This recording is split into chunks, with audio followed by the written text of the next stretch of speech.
नमस्ते। आज के इस खास विश्लेषण में हम एक ऐसे मुद्दे पर बात करने वाले हैं जिसने पूरे देश में एक तीखी बहस छेड़ दी है। हम बात कर रहे हैं दिल्ली जिमखाना क्लब विवाद की। भाई मुद्दा ही कुछ ऐसा है, सीधे तौर पर इतिहास, राजनीति और समाज से जुड़ा हुआ। आगे बढ़ने से पहले अगर आपको हमारे ऐसे डीप और ऑब्जेक्टिव एनालिसिस पसंद आते हैं तो प्लीज अभी वीडियो को लाइक करें, चैनल को सब्सक्राइब करें और अपने विचार कमेंट्स में जरूर बताएं। चलिए सीधा मुद्दे पर आते हैं। तो आज हम क्या क्या कवर करने वाले हैं, बहुत संक्षेप में देखते हैं। सबसे पहले जिमखाना विवाद को समझेंगे, फिर इसकी औपनिवेशिक यानी कॉलोनियल जड़ों पर नज़र डालेंगे। उसके बाद जो इविक्शन नोटिस या बेदखली का आदेश आया है उस पर बात करेंगे। फिर एलीट बनाम आम नागरिक की जो बहस है उसे देखेंगे, अतीत को पीछे छोड़ने की बात, और आखिर में इसका जो मानवीय प्रभाव यानी ह्यूमन इम्पैक्ट है उसे एनालाइज करेंगे। तो चलिए शुरू करते हैं हमारे पहले भाग से, द जिमखाना कंट्रोवर्सी, विवाद का एक परिचय। अब देखिए, समझने वाली बात यह है कि आज़ादी के इतने दशकों बाद भी दिल्ली जिमखाना क्लब आम जनता के लिए पूरी तरह से एक अलग ही दुनिया बना हुआ था। मतलब एक ऐसी जगह जहां एक खास एलीट कल्चर आज भी फल फूल रहा था। और सच कहें तो यही वो अछूती और वीआईपी संस्कृति है जो आज के इस इतने बड़े वैचारिक टकराव के बिल्कुल केंद्र में है। और ऐसा क्यों है, इसे समझने के लिए हमें थोड़ा पीछे जाना होगा। भाग 2, कॉलोनियल रूट्स यानी जिमखाना का इतिहास। अगर हम टाइमलाइन पर गौर करें तो कहानी शुरू होती है 1913 में, जब इंपीरियल दिल्ली जिमखाना क्लब की स्थापना हुई थी।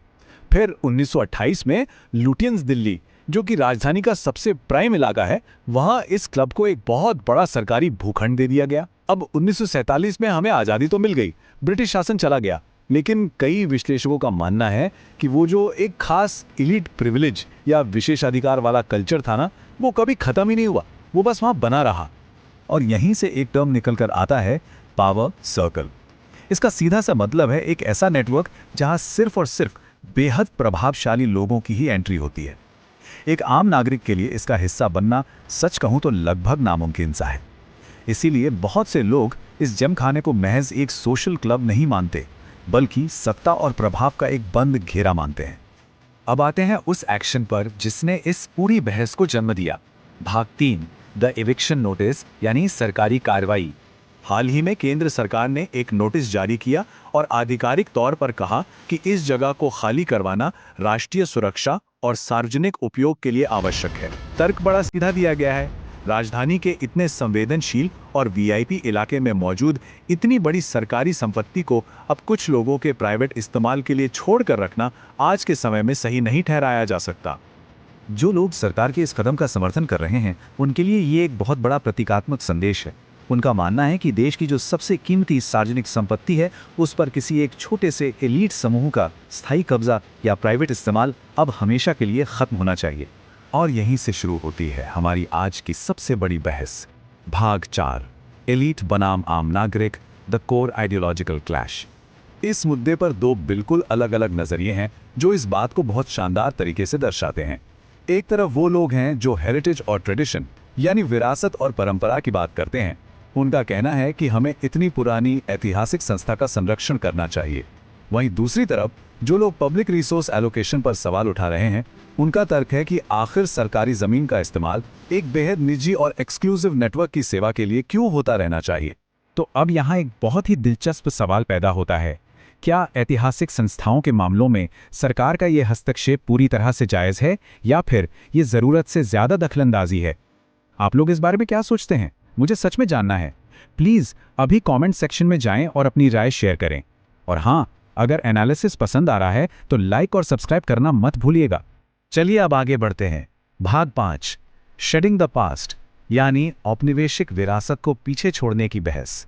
आज के मॉडर्न इंडिया में ये एक बहुत बड़ा मुद्दा है। एक तरफ हमारे पास वो संस्थाएं हैं जो पुराने कॉलोनियल प्रिविलेज और इंपीरियल पावर के प्रतीकों की तरह खड़ी हैं, और दूसरी तरफ है आधुनिक भारत की समानता की मांग। कई जानकारों का यह स्पष्ट मानना है कि जब कोई समाज सभी के लिए समान अधिकारों की दिशा में आगे बढ़ रहा हो तो पब्लिक लैंड पर बने ऐसे पुराने एलीट नेटवर्क्स पर सवाल उठना और उनकी समीक्षा होना बिल्कुल स्वाभाविक है। लेकिन इन सब बड़ी बड़ी राजनैतिक और वैचारिक बहसों के बीच एक जमीनी हकीकत भी है। भाग 6, द ह्यूमन इम्पैक्ट, कामकाजी लोगों और कर्मचारियों की स्थिति। जी हाँ, इस पूरे विवाद में क्लब के उन साधारण कर्मचारियों की स्थिति पर भी गंभीर चिंता जताई गई है जो दशकों से वहां काम कर रहे हैं। कई पर्यवेक्षकों ने सरकार से अपील की है कि इस हाई प्रोफाइल प्रॉपर्टी विवाद के बीच यह भी सुनिश्चित किया जाना चाहिए कि इन आम कर्मचारियों की आजीविका सुरक्षित रहे और उनके भविष्य को कोई नुकसान न पहुंचे। तो कुल मिलाकर ये पूरा विवाद अब सिर्फ एक रियल एस्टेट का मामला नहीं रह गया है। ये कुछ बड़े सवालों को जन्म देता है। क्या ये कॉलोनियल एलीट कल्चर के अंत की शुरुआत है? क्या ये सच में विशेषाधिकार यानी प्रिविलेज बनाम आम नागरिक की लड़ाई है, या फिर ये पुरानी संस्थाओं पर अत्यधिक सरकारी नियंत्रण का मामला है? ये विवाद एक बहुत बड़े सामाजिक और राजनीतिक बदलाव की कहानी बयां कर रहा है। और इसी के साथ हम इस विश्लेषण के अंत में आ गए हैं। आपके लिए मेरा आखिरी सवाल, दिल्ली जिमखाना इविक्शन नोटिस पर आपका क्या नजरिया है? आपने दोनों पक्षों के तर्क सुने, अब आपकी बारी है। अपनी राय कमेंट्स में जरूर लिखें ताकि हम उसे आगे के विश्लेषण में फीचर कर सकें। जाने से पहले वीडियो को लाइक करें, अपने दोस्तों के साथ शेयर करें और चैनल को सब्सक्राइब करें। हमारे साथ जुड़ने के लिए बहुत बहुत धन्यवाद।